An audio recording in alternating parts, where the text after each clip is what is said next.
Jesus walks on water. John's purpose in writing his account of Jesus' life is to declare that Jesus is the Son of God, and that readers might believe in Jesus and receive eternal life. Last Sunday we saw how Jesus, identified as God's Son, was declared to over 5,000 people in the feeding of the 5,000 with 5 loaves and 2 fish, displaying the creative power of God. And today we'll once again see Jesus do what only God can do. When Jesus headed towards them and defied the laws of physics, when he simply walked on water through the wind and the waves. God created the laws that govern our natural world, and only God has the power to override them.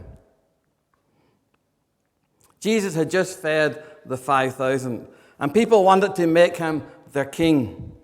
Jesus sends the disciples away, and then it says he slips away into the hills to pray.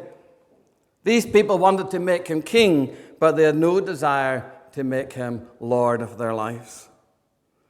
Jesus doesn't want us to declare him king. He wants to be Lord. He wants to be the one who rules in our lives. He wants us to submit ourselves to him as Lord and Master, to be totally devoted to him. The disciples got on a boat and headed out to cross the Sea of Galilee, and Jesus would meet them later. The Sea of Galilee lies nearly 700 feet below sea level in the Jordan Rift, while the surrounding hills rise abruptly up to 2,000 feet above sea level. The sharp drop of nearly 3,000 feet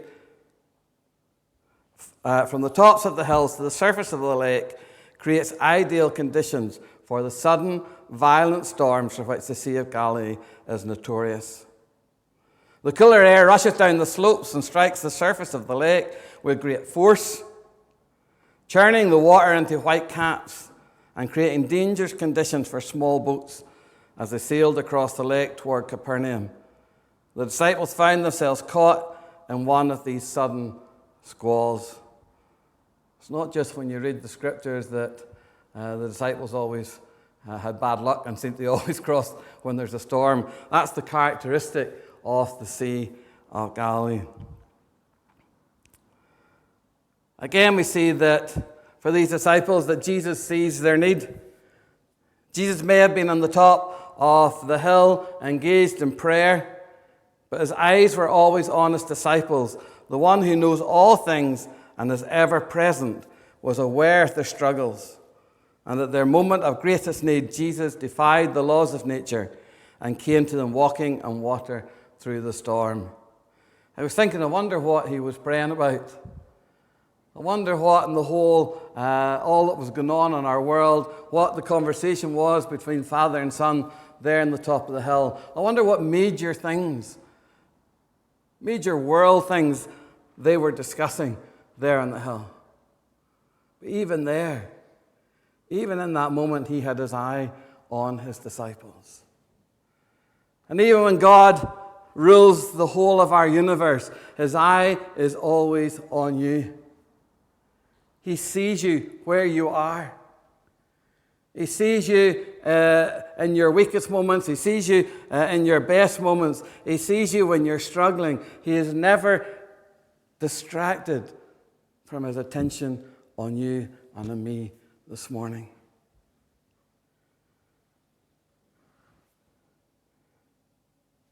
There, interceding with his Father on the top of the hill, his eye was on his disciples crossing the sea in the storm. And he left his interactions with his Father, and he came and he met them at their point of need. I thought he could have calmed the storm from his place of prayer. You imagine when he was there with his Father, he just could have said, Father, stop the wind. But he didn't. He came to them. He stood with them in the storm, and then revealed from there that he was the master over the storm. That nothing, not a storm or even the law of gravity, could stop him being right there with them. Can you imagine what it was like for them? They had just been on such a high. Jesus used them for the greatest miracle that had ever been seen. And now, just hours later, they were battered, exhausted, afraid, and getting nowhere. They'd be thinking, where's Jesus now when we need him? He fed 5,000 and now leaves us here to die on our own. And then they see a ghost coming toward them. And they would definitely think, well, this is the end. This is it. Here comes the grim reaper coming to take them into their darkness. And then into that darkest moment and hopelessness, a glimmer of light begins to shine. In verse 19 it says, they had rowed 3 or 4 miles when suddenly saw Jesus walking on the water toward them. They were terrified, but he called out to them, don't be afraid. I am here. Jesus says, it's me. I'm here. I'm with you. I'm here for you. Fear not. And maybe you feel like the disciples this morning. You feel desperate without hope. And where is Jesus? Why is he not there? And why is he there for others, but he's not there for me today? This morning, Jesus says to you, it's me. I'm here. I'm with you. I'm here for you. Fear not. Open up and invite me in. Let me unravel the mess. Let me calm the storm. He comes to you this morning. And he says, I am here. Fear not. They weren't just words from Jesus. I don't know if you've maybe been with someone who's in a very frightening situation in their life and you say, don't be afraid. And actually, your words don't mean very much. They don't mean very much because you're powerless to change the situation that they're in. But when Jesus says, fear not, I am with you, it is with power and authority. It's with the ability to change your circumstances. It's with the ability to ensure that you do not need to be afraid, for he is with you.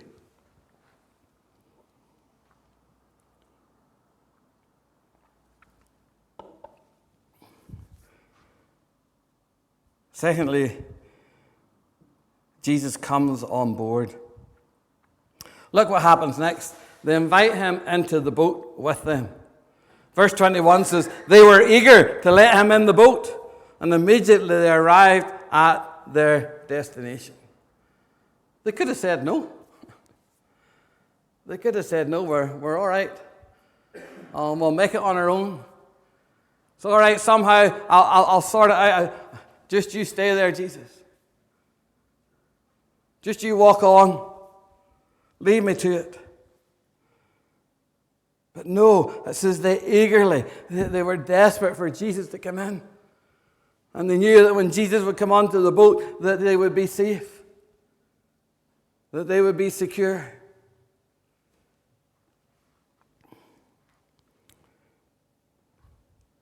They gave up struggling themselves. They gave up fighting the storm and brought Jesus in. Did Jesus delay? No. Straight away, Jesus got in with them. And folks, as soon as we open our hearts and our lives and their circumstances and invite Jesus in, you know he comes. He comes that moment. He doesn't wait for a month or a week or see how you get on. He comes right there, and he comes right in with us, and he stands in the midst of whatever we're dealing with and facing, and he's there with us from that moment.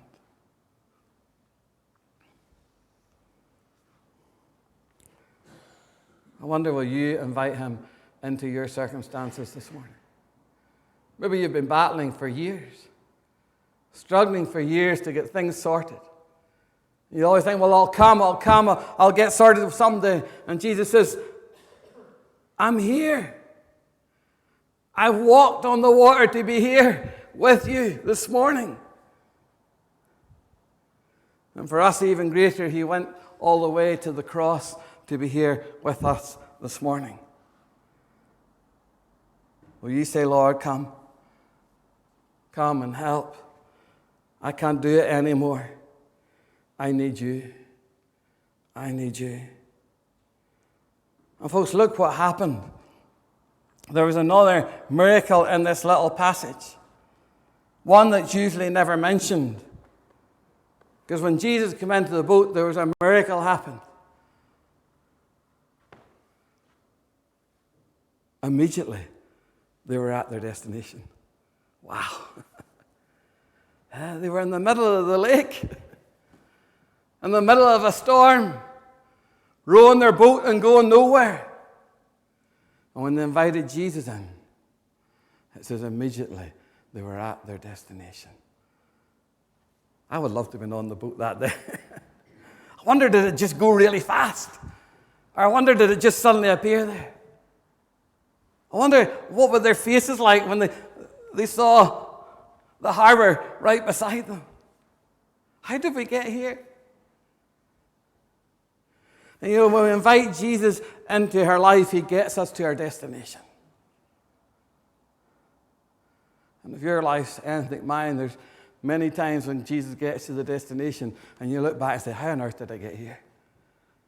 You know, it was a mess. It was a mess a wee while ago. A mess I couldn't sort out.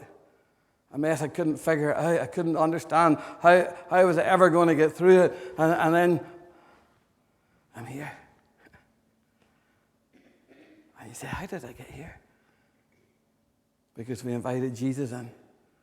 And immediately he takes him to the other side.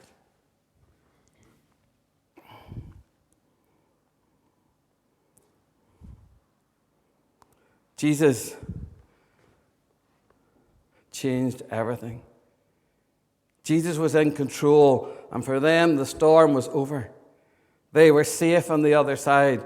And I don't know if for you or me this morning, if we invite Jesus in to take over the reins of our lives, to take over the reins of the situations that we're facing, I don't know that if immediately we'll be at the other side. But I know this: you will arrive at the other side.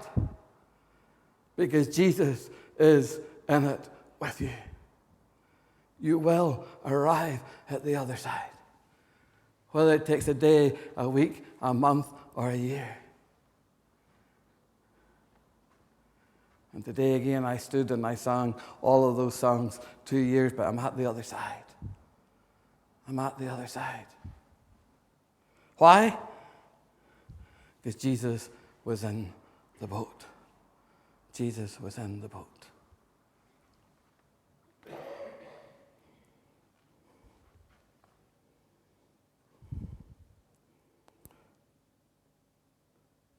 They invited him in. And immediately he came into their circumstances. He came into their situation. And that moment he began to change things and to make things different. That's the God in whom we serve. That's the Jesus who died for us on the cross. Not just to bring us to God and then go and sit on a mountain and leave us to get on with it. No. The one who came, who lived, who suffered, who bled, who died. The one who said, I am with you always, even to the end of the world. And there may be times when we feel, well, I just can't go on any longer fighting. I don't have anything left to give. I don't have anything left for the struggle. Just rest in him. Invite Jesus in and say, Lord, please, I can't do it. Will you work it all out for me? And he will begin a process that will end up on the harbor, will end up on the other side. And just finally, active faith allows us to be part of the miracles of God. Active faith allows us to be part of the miracles of God. Why doesn't John record Peter walking on the water in his account? Why are there different accounts in the Gospels? Well, when a crime happens, the police don't just ask for one witness. No, they speak to all of the witnesses. And from the combined accounts of all of the witnesses, they get the whole story. Because everyone sees things from their own perspective, from different perspectives. So when we read all of the gospel accounts, we get the whole story. It's the putting of the whole of the testimonies of the disciples and the writers together. We get the full account. Matthew, it says, then Peter called to him, Lord, if it's really you, tell me to come to you walking on the water. Yes, come, Jesus said. So Peter went over the side of the boat and walked on the water towards Jesus. But when he saw the strong wind and the waves, he was terrified and began to sink. Save me, Lord, he shouted.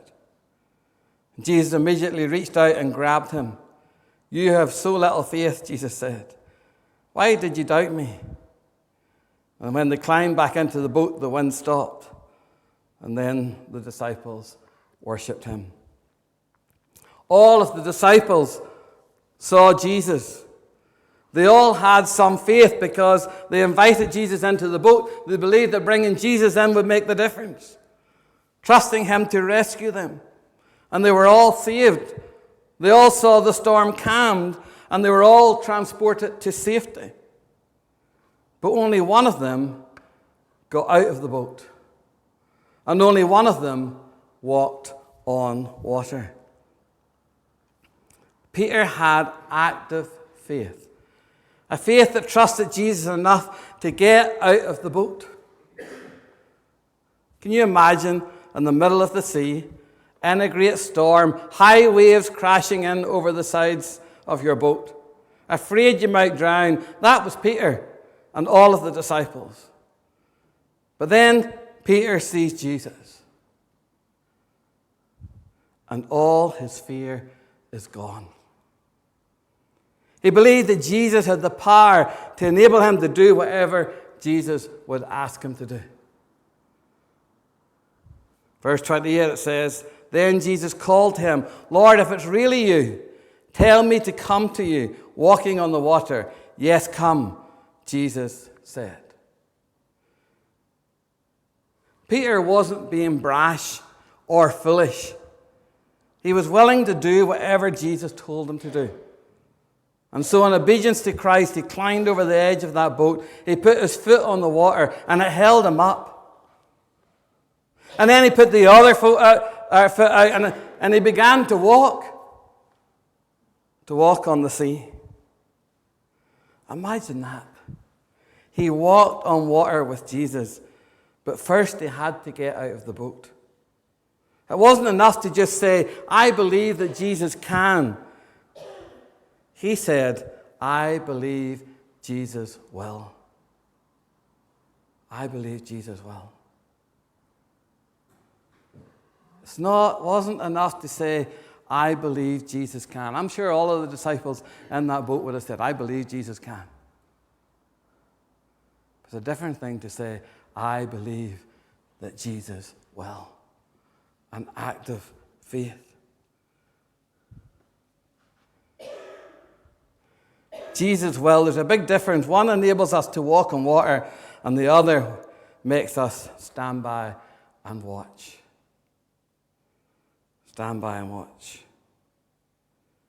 Jesus says, come, get out of the boat. Trust me, I will do all I have called you to do. Let's get out of the boat. If Christ is asking you to do something today, no matter how hard or difficult or impossible or costly that might be, if we take that step of faith to follow what he's calling us to be and to do, he will enable us. He will enable us. I said before about the battle I had to stand in front of people and talk.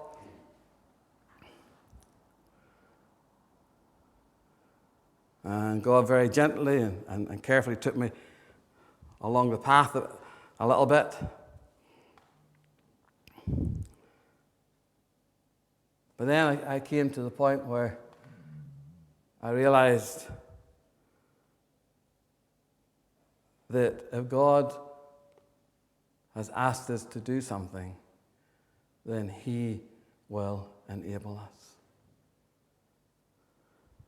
And I remember saying to God, God, I'll do whatever you ask me to do, as long as I know that it's definitely you. Well, they made sure it was definitely Jesus before he got out of the boat. And he waited till he heard Jesus say, come. He didn't just say, I'm going to go and walk. If you go out today and say, I'm going to walk in water today, you'll sink. But if Jesus was standing here and he says, come, and there was water, you would walk in the water. Because we're trusting in him. So in our lives, as we read his word, as we pray, as we share in fellowship together, we're seeking God. God, what do you want me to do?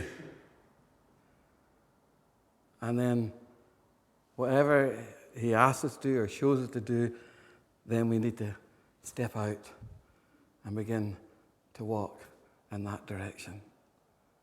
And he will enable us.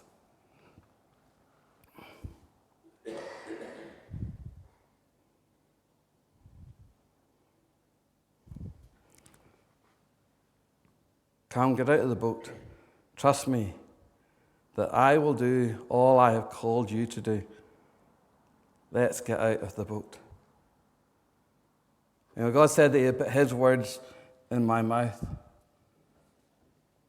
And for 30 years, every time I stepped up, God has put his words in my mouth. He never failed. He never once allowed that not to happen. And when God is leading us and guiding us, we can have a confidence because we're just being obedient to him.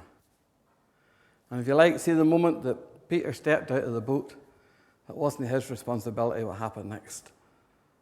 It was God's. Because he was just being obedient to what Jesus told him to do.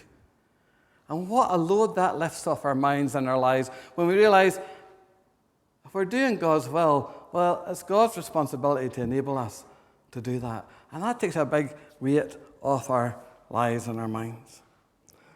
And then just finally, even a little faith is enough. Peter walked on the water until he took his eyes off Jesus and looked at the storm. And in that moment, his fear overcame his faith.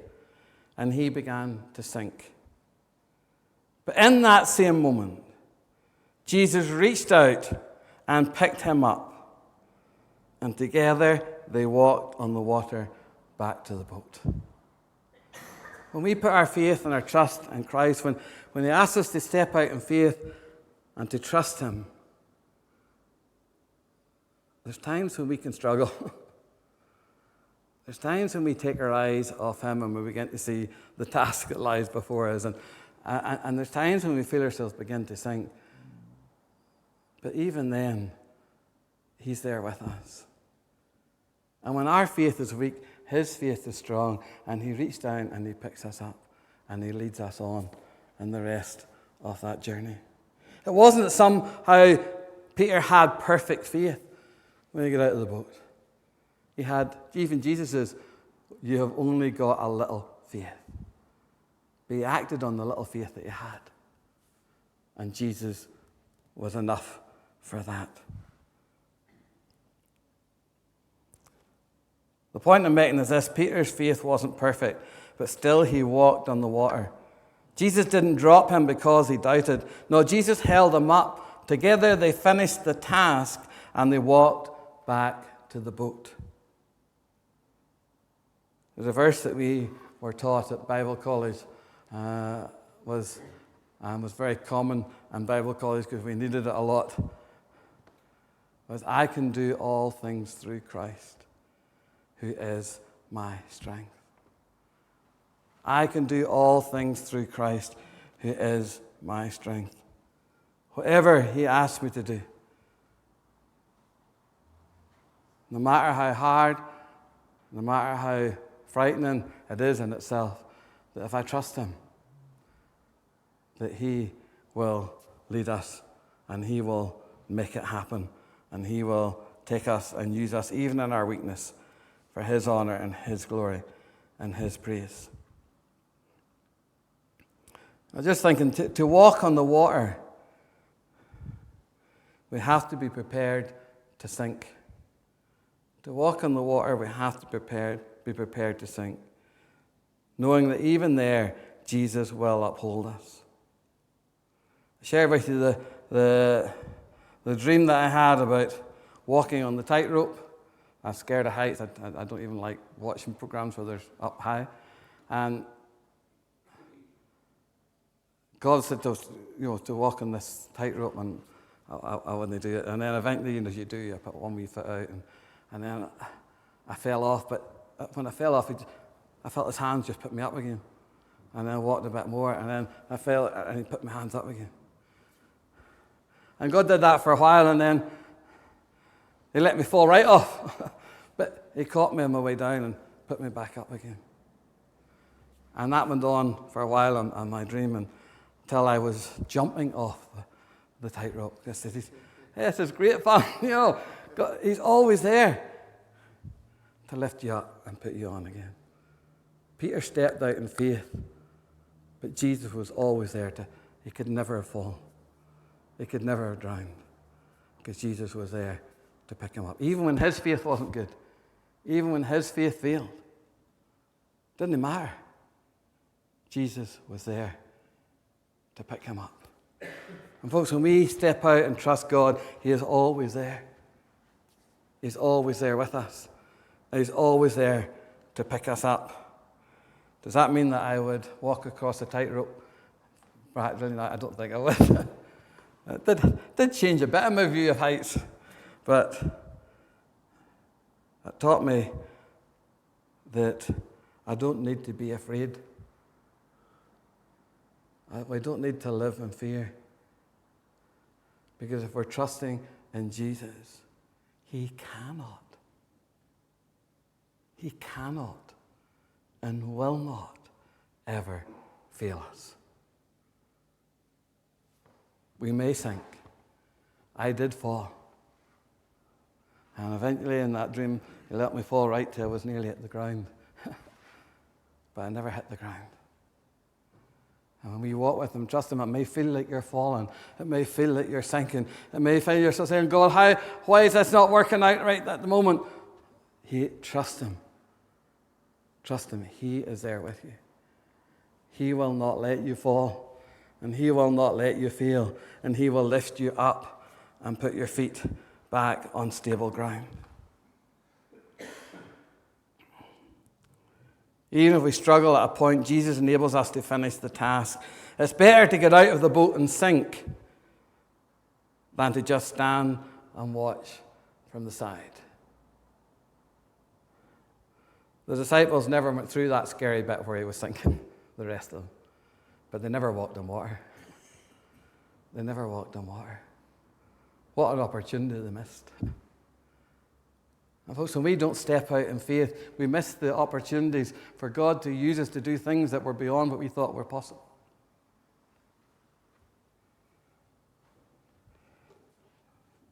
When this church sought the Lord for a vision to be a center of hope to be broken people, it was impossible for this church to sustain the work that we do week by week, month by month, year by year.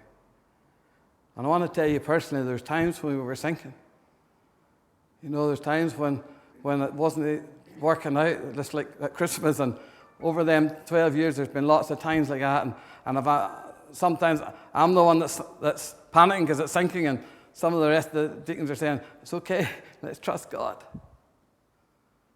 And there's times God let us sink. One time there was £2,000 in the account. I didn't know how we would pay any wages. But he didn't let us fall. He lifted it up and he provided. And what a joy it is and the thrill it must have been for Peter when Jesus took his hand and together they walked back to the boat. He wasn't scared again. He just walked on the water with Jesus. I wonder, what is Jesus asking you to do today? What's he asking you to do that would mean stepping out of in faith? Maybe it's just telling somebody next to you at work that Jesus loves them. Maybe it's just offering to say to somebody who's not well or who's struggling, come on, I'll pray for you. And you think, I couldn't do that. But if he's asking you to, and you take that step, Jesus will do the rest. Jesus will do the rest. We miss a lot of the excitement and the wonder of following Christ when we just stay in the boat. When we just stay in the boat. What is Jesus calling you to do? Don't wait till your faith is perfect, because that will never happen. Be like Peter and say, Lord, if it's really you, tell me to come to you, walking in the water. And Lord says, and Lord, I will come. I will come. What do you ask me to do, Lord? It's impossible. I couldn't do that. But I will come. I will come. I will come. We're going to listen to a song. It's called Walk on the Water.